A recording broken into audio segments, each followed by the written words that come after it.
اصل میں ہمارا مسئلہ نظر ڈگریاں نہیں ہیں۔ ہم یہ نہیں چاہتے کہ ان کے پاس ڈگریاں ہوں تو وہ اس کے بعد وہ کامیاب ہیں یا ان کی یہ منزل ہے۔ ہمارا اصل مقصد یہ ہے کہ 8 سالہ ان کا جو علمی سفر تھا، ہم یہ چاہتے ہیں کہ اب اس سے آگے بڑھیں،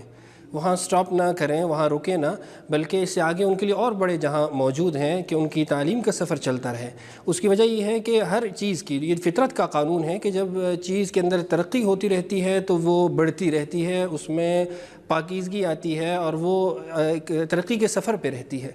جس میں امام شافعی رحمہ اللہ کا پورا قصیدہ موجود ہے۔ وہ اس میں متعدد اشعار میں ایک ہی موضوع اور ایک ہی مضمون کو بیان کرتے ہیں۔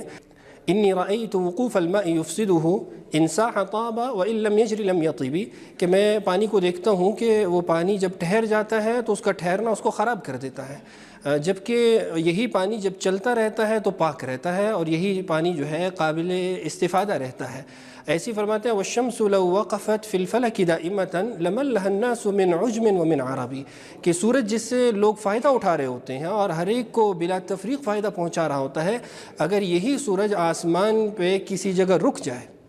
تو اسی سورج سے عرب و عجم کے تمام لوگ اکتانا شروع ہو جائیں گے۔ تو یہ صورتحال دینی مدارس سے نکلنے والے فضلاء فاضلات کی ہوتی ہے۔ اگر وہ اپنی تعلیم کے سفر کو 8 سال پہ سٹاپ کر دیتے ہیں تو لوگ بھی ان سے اکتا جائیں گے اور یہ ترقی کے سفر میں وہیں رک جائیں گے، جس کی وجہ سے پھر ان سے استفادہ کی جو شکلیں ہیں وہ بہت محصور ہو جائیں گی، کم ہو جائیں گی۔ تو ہمارا اصل مقصد یہ ہے کہ ہم ان کو ترقی کے سفر پہ مستقل لگانا چاہتے ہیں، نہ یہ کہ ایم فل اور پی ایچ ڈی کی ڈگری لینے کے بعد ان کی منزل ان کو حاصل ہوگی، ایسا نہیں ہے۔